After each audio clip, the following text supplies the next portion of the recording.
Bismillahirrahmanirrahim. My name is Muhammad Arman Shafiq, and today the topic of our discussion is affective domain. पीछे हमने cognitive domain पढ़ा था और आज हम जो है वो अफेक्टिव डोमेन पे बात करेंगे। अफेक्टिव डोमेन जो है जिसका मतलब है कि बच्चे में आने वाली ज़िंदगी को बेहतर बनाने के लिए जो इक़दाम किए जाते हैं उसको अफेक्टिव डोमेन करते हैं।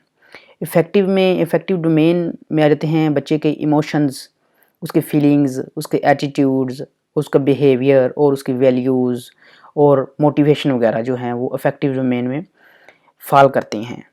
अफेक्टिव डोमेन जो है वो बहुत ही इम्पोर्टेंट टॉपिक है और इसको 5 लेवल्स में कैटेगराइज किया गया है। फर्स्ट ऑफ ऑल रिसीविंग है, और एक बात मैं बताता चलूँ, जो अफेक्टिव डोमेन है ये बेंजामिन एस ब्लूम और कैराथॉल ने 1964 में जो है इसको बयान किया था।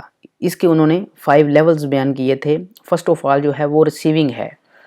इसमें बच्चा जो है involve passively paying attention and being aware of the existing certain ideas, materials and phenomenas.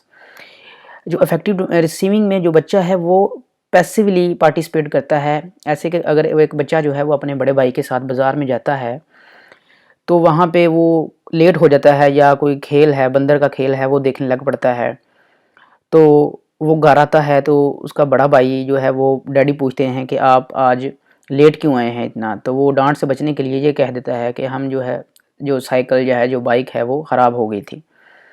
तो वो उससे बच तो जाता है, लेकिन जो बच्चा है वो पैसिवली भी इसमें पार्टिसिपेट कर रहा है। उसने कहा कि भाई ने ये बहाना लगाया तो मैं आज बच गया। ये थी उसकी रिसीविंग, जो उसने मटेरियल्स, आइडियाज़ या फिनोमिनाज जो प्ले किए उसके भाई ने, वो उससे तो वो बच गए। फर्दर जो है रिसीविंग को जो है उसका सेकंड लेवल जो रिसीविंग है ये 5 लेवल में से सबसे लोएस्ट लेवल है, और इसको लोएस्ट लेवल से हमने हाईएस्ट लेवल की तरफ हमने इसको कैटेगराइज किया है।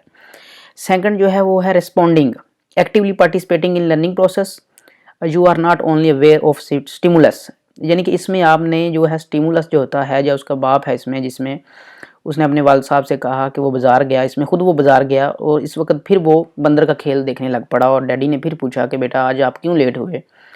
तो इस वक्त वो अकेला था लेकिन वो लेट हुआ, और इसमें उसने अपने डैडी से कहा कि पापा मेरी जो है वो बाइक पंचर हो गया था। तो उसने इसमें जो है रिस्पॉन्डिंग में उसने जो है वो स्टिमुलस, जो अपने डैड है इसमें स्टिमुलस जो, तो वो उसके बिहेवियर से या उसके जो रिएक्शन से उसको वो अवेयर नहीं है, लेकिन वो उसको इतना पता है कि मैं एक्टिवली पार्टिसिपेट इसमें वो बच्चा कर रहा है, जिसमें वो ये डैड को खुद वो कह रहा है कि आज मेरी जो है वो बाइक ख़राब हो गई थी, हालांकि वो ख़राब नहीं हुई थी। ये हालांकि उसने क्या किया, रिस्पॉन्डिंग, इसमें उसने रिस्पॉन्ड किया अपने डैड को बताते हुए, क्योंकि वो पिछली दफ़ा उसका बड़ा भाई बच गया था, इस दफ़ा उसने सोचा कि चलें मैं कर लेता हूँ ऐसा तो मैं भी बच जाऊंगा।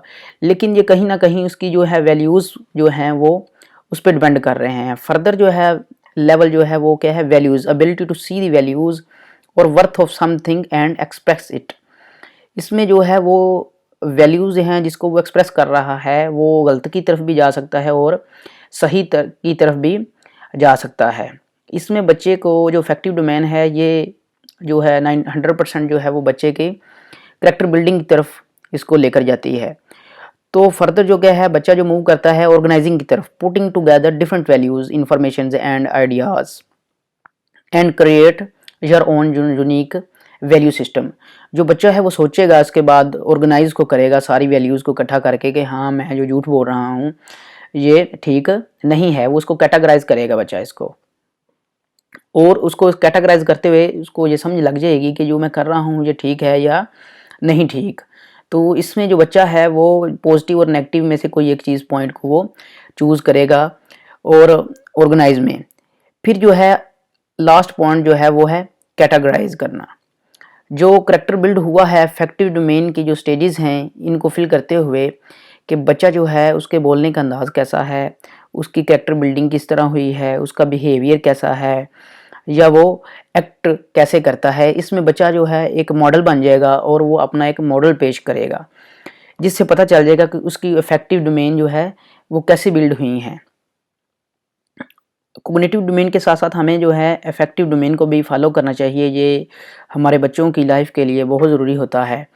अफेक्टिव डोमेन जितनी बच्चे की बेहतर हो गई उतना ही हम जो है अच्छा माशरे में किरदार अदा कर सकेंगे। क्योंकि इल्म तो इब्लीस के पास भी बहुत था लेकिन अदब नहीं था। अदब जो है वो सबसे ज़्यादा इम्पोर्टेंट है। इल्म से ज़्यादा भी जो है वो अदब इम्पोर्टेंट है। अगर आपके पास अदब आ जाएगा तो मेरे ख्याल में आपके पास इल्म खुद ब खुद चल कर आ जाएगा। थैंक्स एंड अल्लाह हाफिज़।